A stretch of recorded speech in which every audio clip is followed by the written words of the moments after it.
Jeremiah 38. Jeremiah in the cistern. Now Shephisha the son of Mattan, Gedaliah the son of Pashhur, Jechiel the son of Shelemiah, and Pashhur the son of Malchiah heard the words that Jeremiah was saying to all the people.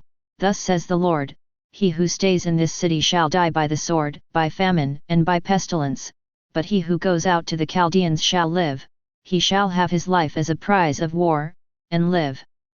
Thus says the Lord, this city shall surely be given into the hand of the army of the king of Babylon and be taken. Then the princes said to the king, Let this man be put to death, for he is weakening the hands of the soldiers who are left in this city, and the hands of all the people, by speaking such words to them. For this man is not seeking the welfare of this people, but their harm. King Zedekiah said, Behold, he is in your hands, for the king can do nothing against you. So they took Jeremiah and cast him into the cistern of Malchiah, the king's son, which was in the court of the guard, letting Jeremiah down by ropes.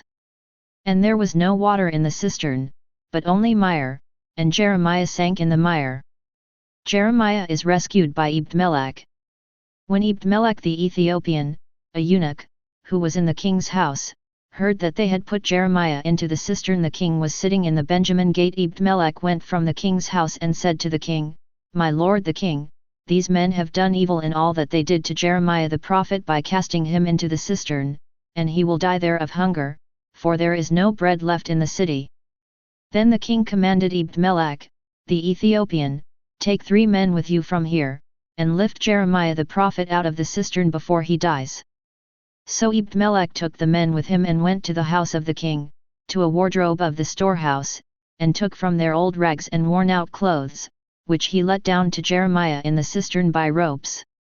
Then Ebed-melech the Ethiopian said to Jeremiah, Put the rags and clothes between your armpits and the ropes. Jeremiah did so. Then they drew Jeremiah up with ropes and lifted him out of the cistern. And Jeremiah remained in the court of the guard. Zedekiah consults Jeremiah again. King Zedekiah sent for Jeremiah the prophet and received him at the 3rd entrance of the temple of the Lord. The king said to Jeremiah, I will ask you a question, hide nothing from me. Jeremiah said to Zedekiah, If I tell you, will you not be sure to put me to death? And if I give you counsel, you will not listen to me.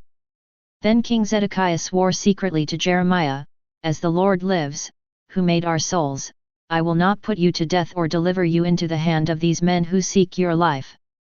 Then Jeremiah said to Zedekiah, Thus says the Lord, the God of hosts, the God of Israel, if you will surrender to the princes of the king of Babylon, then your life shall be spared, and this city shall not be burned with fire, and you and your house shall live. But if you do not surrender to the princes of the king of Babylon, then this city shall be given into the hand of the Chaldeans, and they shall burn it with fire, and you shall not escape from their hand. King Zedekiah said to Jeremiah, I am afraid of the Jews who have deserted to the Chaldeans, lest I be handed over to them and they abuse me. Jeremiah said, You shall not be given to them. Obey now the voice of the Lord in what I say to you, and it shall be well with you, and your life shall be spared.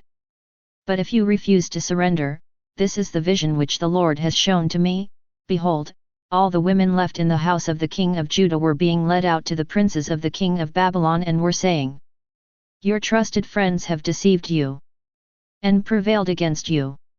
Now that your feet are sunk in the mire, they turn away from you.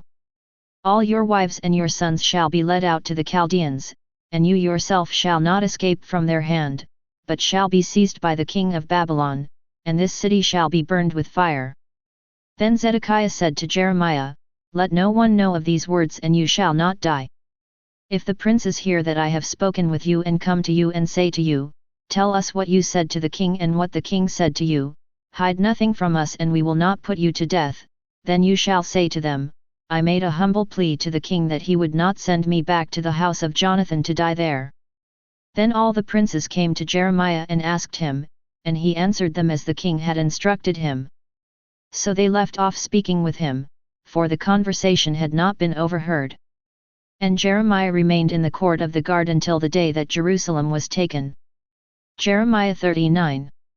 The fall of Jerusalem. In the 9th year of Zedekiah king of Judah, in the 10th month, Nebuchadrezzar king of Babylon and all his army came against Jerusalem and besieged it. In the 11th year of Zedekiah, in the 4th month, on the 9th day of the month, a breach was made in the city. When Jerusalem was taken, all the princes of the king of Babylon came and sat in the middle gate, Nergal-Sharezer, Samgar-Nebo, Sarsechim the Rabsaris, Nergal-Sharezer the Rabmug, with all the rest of the officers of the king of Babylon. When Zedekiah king of Judah and all the soldiers saw them, they fled, going out of the city at night by way of the king's garden through the gate between the two walls, and they went toward the Arabah. But the army of the Chaldeans pursued them, and overtook Zedekiah in the plains of Jericho, and when they had taken him, they brought him up to Nebuchadrezzar king of Babylon, at Riblah, in the land of Hamath, and he passed sentence upon him. The king of Babylon slew the sons of Zedekiah at Riblah before his eyes, and the king of Babylon slew all the nobles of Judah. He put out the eyes of Zedekiah, and bound him in fetters to take him to Babylon. The Chaldeans burned the king's house and the house of the people, and broke down the walls of Jerusalem. Then Nebuzaradan, the captain of the guard, carried into exile to Babylon the rest of the people who were left in the city, those who had deserted to him, and the people who remained. Nebuzaradan, the captain of the guard, left in the land of Judah some of the poor people who owned nothing, and gave them vineyards and fields at the same time. Jeremiah, set free, remembers Ebed-Melech. Nebuchadrezzar king of Babylon gave command concerning Jeremiah through Nebuzaradan, the captain of the guard, saying, "Take him, look after him well and do him no harm, but deal with him as he tells you." So Nebuzaradan the captain of the guard, Nebuchadnezzar the Rabsaris, Nergal-Sharezer the Rabmug, and all the chief officers of the king of Babylon sent and took Jeremiah from the court of the guard.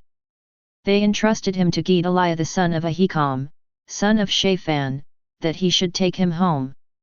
So he dwelt among the people. The word of the Lord came to Jeremiah while he was shut up in the court of the guard, "Go, and say to Ebed-Melech the Ethiopian, Thus says the Lord of hosts, the God of Israel, Behold, I will fulfill my words against this city for evil and not for good, and they shall be accomplished before you on that day. But I will deliver you on that day, says the Lord, and you shall not be given into the hand of the men of whom you are afraid. For I will surely save you, and you shall not fall by the sword, but you shall have your life as a prize of war, because you have put your trust in me, says the Lord." Jeremiah 40. Jeremiah with Gedaliah the governor. 40 The word that came to Jeremiah from the Lord after Nebuzaradan the captain of the guard had let him go from Ramah, when he took him bound in chains along with all the captives of Jerusalem and Judah who were being exiled to Babylon. The captain of the guard took Jeremiah and said to him, "The Lord your God pronounced this evil against this place, the Lord has brought it about, and has done as he said. Because you sinned against the Lord, and did not obey his voice, this thing has come upon you. Now, behold, I release you today from the chains on your hands. If it seems good to you to come with me to Babylon, come, and I will look after you well, but if it seems wrong to you to come with me to Babylon, do not come. See, the whole land is before you, go wherever you think it good and right to go. If you remain, then return to Gedaliah the son of Ahikam, son of Shaphan, whom the king of Babylon appointed governor of the cities of Judah, and dwell with him among the people, or go wherever you think it right to go." So the captain of the guard gave him an allowance of food and a present, and let him go. Then Jeremiah went to Gedaliah the son of Ahikam at Mizpah and dwelt with him among the people who were left in the land. When all the captains of the forces in the open country and their men heard that the king of Babylon had appointed Gedaliah the son of Ahikam governor in the land, and had committed to him men, women, and children, those of the poorest of the land who had not been taken into exile to Babylon, they went to Gedaliah at Mizpah Ishmael the son of Nethaniah, Johanan the son of Kareah, Seraiah the son of Tanhumeth, the sons of Ephi the Netophathite, Jezaniah the son of the Maacathite, they and their men. Gedaliah the son of Ahikam, son of Shaphan, swore to them and their men, saying, "Do not be afraid to serve the Chaldeans. Dwell in the land, and serve the king of Babylon, and it shall be well with you. As for me, I will dwell at Mizpah, to stand for you before the Chaldeans who will come to us, but as for you, gather wine and summer fruits and oil, and store them in your vessels, and dwell in your cities that you have taken. Likewise, when all the Jews who were in Moab and among the Ammonites and in Edom and in other lands heard that the king of Babylon had left a remnant in Judah and had appointed Gedaliah the son of Ahikam, son of Shaphan, as governor over them, then all the Jews returned from all the places to which they had been driven and came to the land of Judah, to Gedaliah at Mizpah, and they gathered wine and summer fruits in great abundance. Now Johanan the son of Kareah and all the leaders of the forces in the open country came to Gedaliah at Mizpah and said to him, Do you know that Baalis the king of the Ammonites has sent Ishmael the son of Nethaniah to take your life? But Gedaliah the son of Ahikam would not believe them. Then Johanan the son of Kareah spoke secretly to Gedaliah at Mizpah, Let me go and slay Ishmael the son of Nethaniah, and no one will know it. Why should he take your life, so that all the Jews who are gathered about you would be scattered, and the remnant of Judah would perish? But Gedaliah the son of Ahikam said to Johanan the son of Kareah, You shall not do this thing, for you are speaking falsely of Ishmael. Jeremiah 41. Insurrection against Gedaliah. In the 7th month, Ishmael the son of Nethaniah, son of Elishama, of the royal family, one of the chief officers of the king, came with 10 men to Gedaliah the son of Ahikam, at Mizpah. As they ate bread together there at Mizpah, Ishmael the son of Nethaniah and the 10 men with him rose up and struck down Gedaliah the son of Ahikam, son of Shaphan, with the sword, and killed him, whom the king of Babylon had appointed governor in the land. Ishmael also slew all the Jews who were with Gedaliah at Mizpah, and the Chaldean soldiers who happened to be there. On the day after the murder of Gedaliah, before anyone knew of it, 80 men arrived from Shechem and Shiloh and Samaria, with their beards shaved and their clothes torn, and their bodies gashed, bringing cereal offerings and incense to present at the temple of the Lord. And Ishmael the son of Nethaniah came out from Mizpah to meet them, weeping as he came. As he met them, he said to them, Come in to Gedaliah the son of Ahikam. When they came into the city, Ishmael the son of Nethaniah and the men with him slew them, and cast them into a cistern. But there were 10 men among them who said to Ishmael, Do not kill us, for we have stores of wheat, barley, oil, and honey hidden in the fields. So he refrained and did not kill them with their companions. Now the cistern into which Ishmael cast all the bodies of the men whom he had slain was the large cistern which King Asa had made for defense against Baasha king of Israel. Ishmael the son of Nethaniah filled it with the slain. Then Ishmael took captive all the rest of the people who were in Mizpah, the king's daughters and all the people who were left at Mizpah, whom Nebuzaradan, the captain of the guard, had committed to Gedaliah the son of Ahikam. Ishmael the son of Nethaniah took them captive and set out to cross over to the Ammonites. But when Johanan the son of Kareah and all the leaders of the forces with him heard of all the evil which Ishmael the son of Nethaniah had done, they took all their men and went to fight against Ishmael the son of Nethaniah.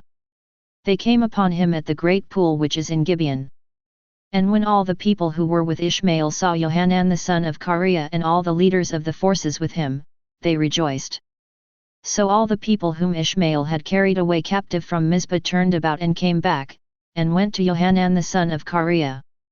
But Ishmael the son of Nethaniah escaped from Johanan with 8 men, and went to the Ammonites. Then Johanan the son of Kareah and all the leaders of the forces with him took all the rest of the people whom Ishmael the son of Nethaniah had carried away captive from Mizpah after he had slain Gedaliah the son of Ahikam, soldiers, women, children, and eunuchs, whom Johanan brought back from Gibeon.